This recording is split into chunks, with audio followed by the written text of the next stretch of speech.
अस्सलाम वालेकुम dear students. उम्मीद है आप लोग सब खैरियत से होंगे। आज का हमारे लेक्चर का टॉपिक है लर्निंग एनवायरनमेंट और इसके क्या क्वालिटीज़ हैं, क्या इसकी ट्रेड्स हैं। तो learning environment refers to the diverse physical locations, contexts and cultures in which students learn.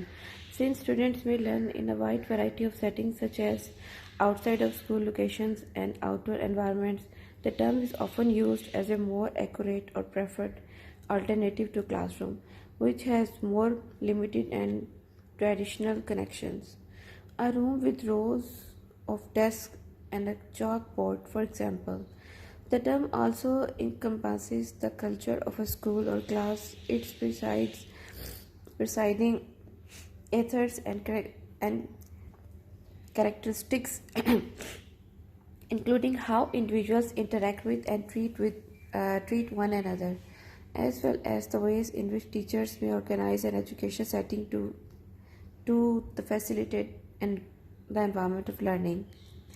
तो लर्निंग एनवायरनमेंट एक्चुअली होता क्या है, ये रेफ़र करता है कि हमारी फ़िज़िकल लोकेशन क्या है, ठीक है, हम किस कल्चरल बैकग्राउंड से आप ताल्लुक़ रखते हैं और इसके अलावा जो है एक फ़िज़िकल लोकेशन से मुराद है कि आपके स्कूल की, आपके कॉलेज की क्या सेटिंग है, ठीक है, क्लासरूम में कितनी आपको फैसिलिटीज़ प्रोवाइड की गई हैं, किस तरह का आपका एनवायरनमेंट है आया वहाँ पे, जो है बेसिक नीड्स के अलावा वहाँ पे कुछ जो है जो एक्स्ट्रा जो आप कह लें कि जो आपके पास एविएट्स होते हैं, क्या वो कंप्लीट है, पढ़े हैं पूरे कि नहीं है आपके पास, ठीक है। तो इसकी जो 10 ट्रेड्स एंड क्वालिटीज़ हैं, कैरेक्टरिस्टिक्स हैं of highly effective learning environment की, वो क्या है पहले उसको चेक कर लेते हैं। द फर्स्ट वन है the students ask more question then the teachers, ठीक है। देन द सेकंड वन है जी कि questions are valued over answer, यानी स्टूडेंट्स जो हैं वो टीचर से ज़्यादा क्वेश्चनिंग करते हैं, ठीक है, और इसके अलावा जो उनके क्वेश्चन जो हैं उनके आंसर्स को जो है पे ज़्यादा वैल्यू दी जाती है, यानी उनकी जो स्टूडेंट्स की क्वेश्चनिंग है उसको इनकरेज किया जाता है, ना कि डिस्करेज किया जाए। दैन है जी कि ideas come from divergent sources. तो आइडियाज़ जो हैं यानी डिफरेंट तरह के आपके पास जो स्टूडेंट्स होते हैं डिफरेंट एनवायरनमेंट से आए होते हैं, different cultural, different family background से आए होते हैं उठ के, तो उनके आइडियाज़ जो हैं वो डिफरेंट टाइप्स के हमारे पास आते हैं। A variety of learning models are use, ठीक है, डिफरेंट टाइप्स के लर्निंग मॉडल्स का इस्तेमाल किया जाता है। मे बी उसमें कोई चाकबोर्ड हो, उसमें कोई जो है वाइट बोर्ड हो सकता है, और बाकी इसमें ठीक है learning is personalised by a variety of criteria. तो डिफरेंट टाइप्स के जो है क्राइटेरिया होते हैं जिससे लर्निंग को जो है पर्सनलाइज किया जाता है।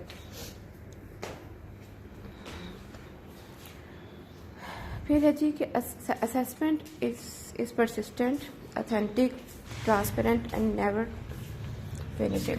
तो असेसमेंट जो होती है ना वो परसिस्टेंट होती है, ट्रांसपेरेंट होती है, और इसके अलावा जो है कभी भी जो है उसको then has criteria of success is diverse, transparent and co-created with students and families। जो जो जो सक्सेस का जो क्राइटेरिया होता है वो हमेशा वो ट्रांसपेरेंट होता है, ठीक है। फिर इसके बाद learning habits are constantly model, then there are constant and creative opportunities for practice and growth। then कि स्टूडेंट आस्क मोर क्वेश्चन और जो गुड क्वेश्चन होते हैं, this is not a feel good implication but really crucial for the whole learning process to work the role of curiosity. यानी simple सी इसमें जो है बात है उसमें ये है कि स्टूडेंट जो है ज़्यादा से ज़्यादा क्वेश्चन करते हैं और अच्छे क्वेश्चन करते हैं, ठीक है। और इसमें क्या है कि लर्नर जो है ना डिफरेंट टाइप्स की एक्टिविटीज़ को जो है उसको लर्न करने के लिए जो उसके अंदर जो क्यूरियोसिटी होती है वो ज़्यादा उसमें इन्वॉल्व होती है, और इसके अलावा वो टेक्स्ट का जो है मीनिंगफुल इंटरेक्शन निकालता है। यानी बहुत सी जो टीचर्स होते हैं वो स्टूडेंट्स को फोर्स करते हैं कि भाई हमसे क्वेश्चन करें अबाउट द लेसन, ठीक है, जबकि ये चीज़ जो है ना डिस्करेज करती है स्टूडेंट्स को फ्रॉम अलाउंग दैम। बल्कि कुछ इस तरह का एनवायरनमेंट क्रिएट करना चाहिए कि वहाँ पे स्टूडेंट जो हैं खुद बहुत ऑटोमेटिकली जो है क्वेश्चनिंग करना शुरू करें, आप उनको इनकरेज करें इस चीज़ पे। दैन इसके बाद जो questions are valued over answers, questions को जो है So it makes sense that if good questions should lead the learning, then educator would be value placed on this question, and that means adding currency whenever possible. Grades question assessment, ठीक है, you can, जिस तरह से हम तो किसी बच्चे ने क्वेश्चन किया है तो हम उसकी क्वेश्चनिंग की असेसमेंट कर सकते हैं, उसको ग्रेड दे सकते हैं कि तो ये चीज़ क्या होती है, मज़ीद इंकरेज करती है कि हम मज़ीद से मज़ीद ग्रेडिंग के लिए क्वेश्चनिंग करें, ठीक है। दैन इसके बाद है जी ideas come from divergent sources. तो आइडियाज़ जो हैं for lessons, reading, text and projects, the fibre of formal learning should come from a variety of sources. If they all come from narrow slivers of resources, you are at risk of being pulled way off in one direction. Consider sources like professional and cultural mentors, the community content experts outside of education, and even the students themselves. Huge shift in credibility.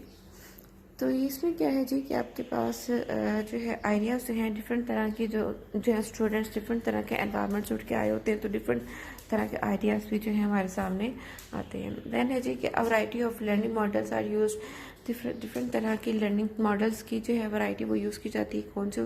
कौन सी हो सकती है, उसमें ये भी हो सकती है कि पेयर टू पेयर लर्निंग हो, यानी एक स्टूडेंट की दूसरे स्टूडेंट के साथ। फिर इसके बाद है जी स्कूल टू स्कूल भी हो सकती है, ठीक है। तो ये जो हाईली इफ़ेक्टिव जो क्लासरूम होती है उसकी एक जो है खसूसियात में से ये भी है कि इसमें डिफरेंट तरह की डाइवर्सिटी होती है, ठीक है, यानी ये लॉन्ग टर्म कैपेसिटी होती है फॉर एन एजुकेटर। दैन है जी कि classroom learning emphasize into a connected community.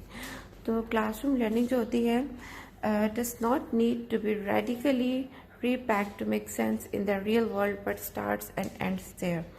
As great as it sounds for learners to reflect on Shakespeare to better understand their Uncle Eddie, and they might, depending on that kind of radical transfer to happen entirely in the minds of the learners by design, may not be the best idea.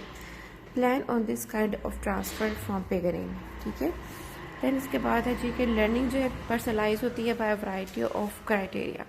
Learning को personalise किया जाता है, different तरह के criteria रखे, कोई challenge रखे, ठीक है, और whatever extent you plan for और by a variety of criteria, not just assessment result और reading level, but interest, readiness for content and others as well. Then है जी कि असेसमेंट इज परसिस्टेंट होती है, अथेंटिक होती है, transparent होती है। The more infrequent, clinical, murky or threatening it is, the more you are going to separate the good student from the good thinkers, ठीक। इसे देन है जी कि criteria for success is balance and transparent होना चाहिए, ठीक है, सबके लिए इक्वल होना चाहिए, इसमें किसी किस्म की बायसनेस नहीं होनी चाहिए। Then learning habits are constantly model. Then जी के behavioural good stuff is constantly model जो है किया जाता है। तो then obviously monkey see monkey do, जिस तरह की चीज़ें जो हैं देखी जाएंगी वैसे ही जो है स्टूडेंट्स वही काम करेंगे। देन जी के there are constant opportunities for practice. तो डिफरेंट तरह की कॉन्स्टेंट हमारे पास अपॉर्चुनिटीज़ होती हैं प्रैक्टिस करने के लिए एक हाईली इफ़ेक्टिव जो है लर्निंग एनवायरनमेंट में, ठीक है। और Bloom's taxonomy is constantly traveled up and down from the simple to complex in an effort to maximize a student's opportunities to learn and demonstrate understanding of content. तो ये तो था स्टूडेंट्स हमारा आज के लेक्चर में ज़्यादा इंडेप्थ जो है डिटेल्स में हम नहीं गए, तो इसको इंशाल्लाह ताला हम मज़ीद फर्दर जो है नेक्स्ट वीक में डिस्कस करेंगे। और तब तक के लिए अगर आप इसको ख़ुद से स्टडी करें, आज मेरी अपनी खुद तबीयत भी ठीक नहीं थी, दैट्स वाई थोड़ा सा जो है इसको थोड़ा सा कहने के शॉर्ट किया गया है। तो नेक्स्ट वीक में इंशाल्लाह इसको इन डिटेल हम डिस्कस करेंगे। ओके बेटा, थैंक यू, अंटिल देन खुदा हाफिज़।